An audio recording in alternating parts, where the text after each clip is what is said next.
This is Nick with Build Brothers Roofing. Started my digital inspection at 9750 Ivanho Street here in Spring Valley. We are on top of an architectural asphalt shingle roof. Now, this particular roof is showing a lot of wear and tear on it. Looks like there was a little patio cover, entryway cover that was installed not too long ago. This shingle seems to be in a lot better condition than the rest of the roof. I'm going to point out a few things, but this shingle looks to be in great shape. Proper step flashing throughout, minimal granule loss on this particular shingle section of the roof, but the rest of the roof is a little different. So we'll notice that there's a ton of granule loss that's starting to get going on this property. So essentially what's happening is you can see these dark spots and all the granules that are missing.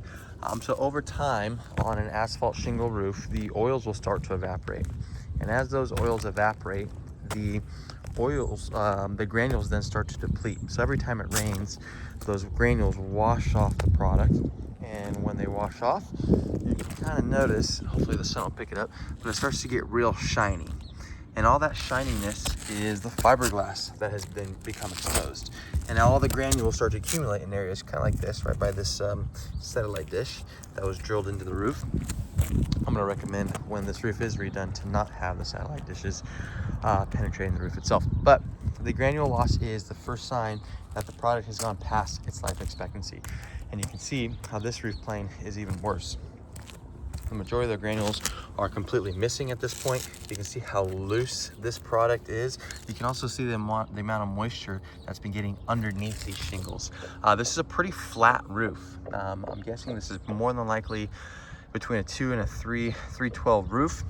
Typically when we see roofs like this with shingles on it, we want to make sure that there is an upgraded underlayment underneath it, typically a titanium peel and stick, to protect the roof, because what ends up happening is these shingles will kind of start to curl up and that water does not flow as freely off the roof as it should.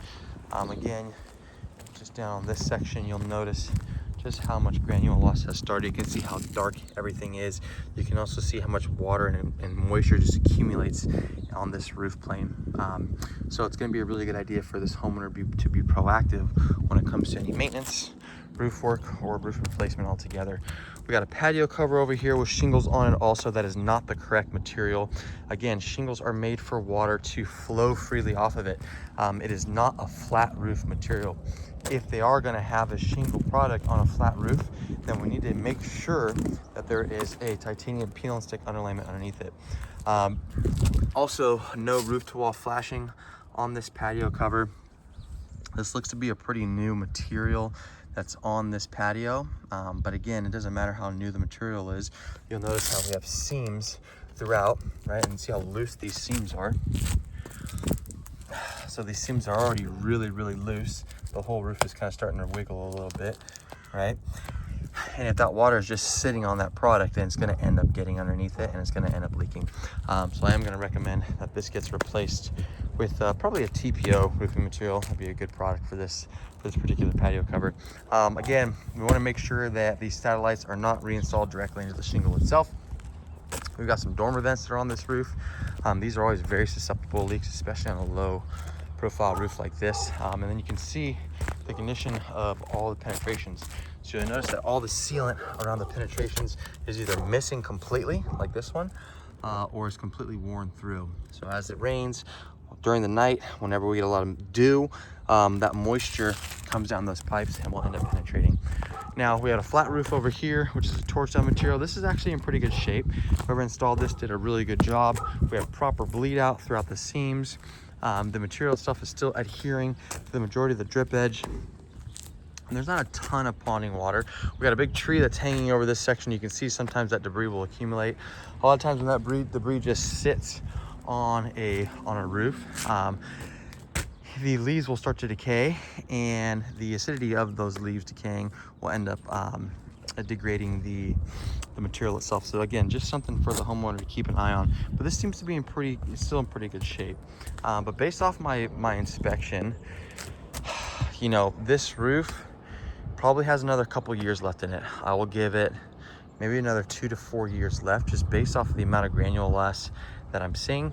The fact that it's a lower slope roof does concern me when the product gets to be at this level of granule loss, because that water does not flow so freely off of it.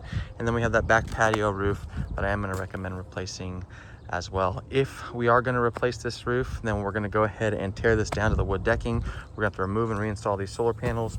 All of my crews are in-house crews, so my solar crews are in-house, my roofing crews are in-house as well.